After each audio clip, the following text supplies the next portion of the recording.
نحمده ونصلي على رسوله الكريم اما بعد فاعوذ باللہ من الشیطان الرجیم بسم اللہ الرحمن الرحیم۔ ناظرین، جیسا کہ آپ کو پتہ ہے، اس سے پہلے ہم نے معرب و مبنی کلمات کو پہچاننے کی مشق کی۔ اس کے علاوہ اسم فعل حرف کو پہچاننے کی بھی ڈسکشن ہوئی، تو ہم ایک جملے پر ڈسکشن کر چکے ہیں۔ آج ایک نیا جملہ ہے، آئیے اس کو حل کرتے ہیں۔ جاء احد عشر رجلا، جاء احد عشر رجلا مطلب جاء آئے، احد عشر 11 رجلا شخص، 11 شخص آئے۔ تو جاء کا مطلب ہوا کہ آئے، اور یہ آنا یہ کوئی کام ہے، اور جو صیغہ اس پر دلالت کر رہا ہے وہ صیغہ فعل ہے جاء، اور یہ ایسا کام ہے جو کہ گزرے ہوئے زمانے میں واقع ہوا ہے، یعنی کہ وہ آئے۔ یہ جب جملہ کہتے ہیں تو یہ ماضی میں کسی فعل ہونے پر دلالت کرتا ہے،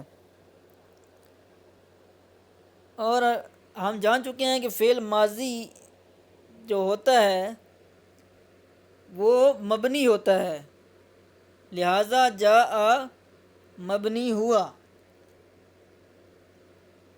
ہم نے پڑھا تھا نا کہ کلام عرب میں 3 چیزیں مبنی الاصل ہوتی ہیں: فعل ماضی، امر حاضر معروف، اور تمام حروف معانی۔ لہٰذا یہ جاء ایک تو فعل ہوا اور دوسرا فعل ماضی ہوا۔ فعل کی علامت یہ وزن فعل پر ہے، اور مبنی ہونے کی یہ علامت ہے کہ یہ فعل ماضی کے وزن پر آیا ہے۔ تو جاء مبنی ہے، اور مبنی کیا ہے؟ جس کے اعراب تبدیل نہیں ہوتے۔ اب جاء ہے، جہاں مرضی آ جائے یہ جاء ہی رہے گا، جو اس کا آخری حرکت ہے آ کی، یہ تبدیل کبھی بھی نہیں ہوگی، اور اس پر عامل بھی عمل نہیں کر رہا، اس لیے یہ مبنی الاصل ہے۔ اب احد عشر کیا ہے؟ اس کا مطلب تو 11 ہم جان گئے، تو یہ اسماء اعداد میں سے آیا ہے۔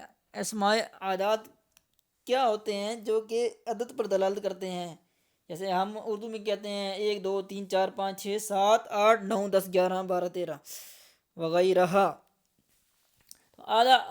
احد عشر 11 کو کہتے ہیں، اور 11 جو ہے وہ یہ اسماء جو صیغہ اس پر دلالت کرتا ہے، جو الفاظ عربی کے اس میں اسماء اعداد کہتے ہیں۔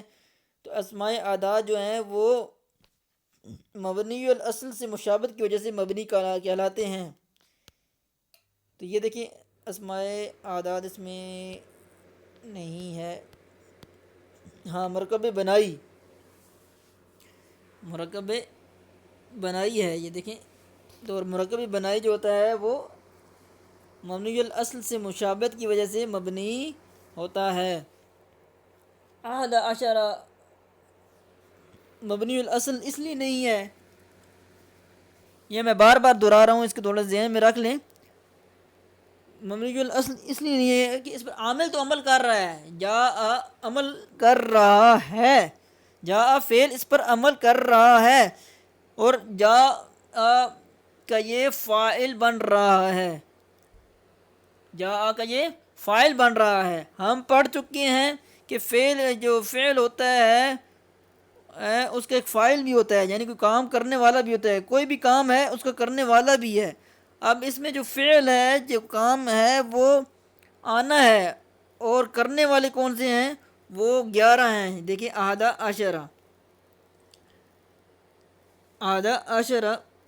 ٹھیک ہے، تو ہونا تو یہ چاہیے تھا اور فائل کے جو اعراب ہوتے ہیں وہ پیش کے ہوتے ہیں، یعنی ضمہ کے اعراب ہوتے ہیں، لیکن ان پر دیکھیں آج احدہ عشرہ، اس پر تو زبر آ رہی ہے جو کہ مبنی کی نشانی ہے، اور مبنی اصل اس لیے نہیں ہے کیونکہ مبنی الاصل تو وہ ہوتا ہے جس پر کوئی عامل عمل ہی نہیں کر رہا ہوتا، حالانکہ اس پر تو جا عمل کر رہا ہے، لہٰذا یہ مبنی الاصل سے مشابہت کی وجہ سے مبنی ہوا، مشابہت ہے ایک جیسے مشابہت ہے، اس لیے اس کو مبنی الاصل سے مشابہت کی وجہ سے مبنی قرار دے دیا گیا۔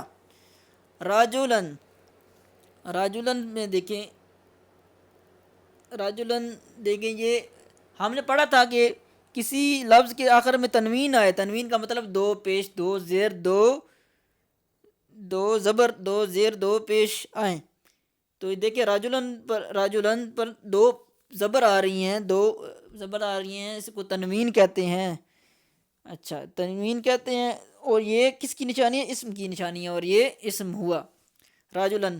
اب رہی بات یہ کہ معرب ہے یا مبنی ہے، تو ہم نے پڑھا تھا کہ اور یہ اس میں متمکن ہے، اس میں متمکن وہ اسم ہوتا ہے جس پر تینوں حرکات آتی ہیں، تینوں حرکات آتی ہیں، تو یہ دیکھیں راجولن، راجولن بھی ہو سکتا ہے، راجولن بھی ہو سکتا ہے، لیکن یہاں پر چونکہ اس پر عامل عمل کر رہا تھا، وہ یہ عامل جو عمل کر رہا ہے وہ اس کا تمییز ہونا ہے، اور یہ آگے انشاءاللہ پڑھیں گے کہ تمییز کے اعراب جو ہوتے ہیں وہ زبر کے ہوتے ہیں، وہ ڈبل زبر کے ہوتے ہیں یا سنگل زبر کے ہوتے ہیں، تو اس نے اپنے عامل کی وجہ سے اپنی حرکت کو برقرار، اپنی حرکت کو تبدیل کیا، اصل میں اس کی حرکت تھی راجولن، اور راجولن سے یہ راجولن ہو گیا، لہٰذا راجولن ہو گیا، اور لہٰذا یہ معرب ہوا، اس میں متمکن ہے، اور ہم پڑھ چکے ہیں کہ اس میں متمکن جب ترکیب میں واقع ہو تو وہ معرب ہوتا ہے، اور جب ترکیب میں واقع نہ ہو، اکیلا لکھا ہو راجولن، تو وہ مبنی الاصل سے مشابہت کی وجہ سے مبنی ہوگا، لیکن مبنی الاصل نہیں ہوگا، کیونکہ مبنی الاصل وہ ہوتا ہے جس پر عامل ہی عمل نہ کر رہا ہو، اس پہ تو عامل عمل کر رہا ہے۔ امید ہے کہ آپ کو یہ چیزیں کافی سمجھ آ چکی ہوں گی انشاءاللہ تعالی۔ اللہ تعالیٰ مجھے بھی مزید وضاحت کرنے کی توفیق عطا فرمائے، اور آپ کو بھی سمجھ کر عربی کو اچھی طرح سمجھنے کی توفیق عطا فرمائے اور سیکھنے کی توفیق عطا فرمائے۔ وآخر دعوانا ان الحمد للہ رب العالمین۔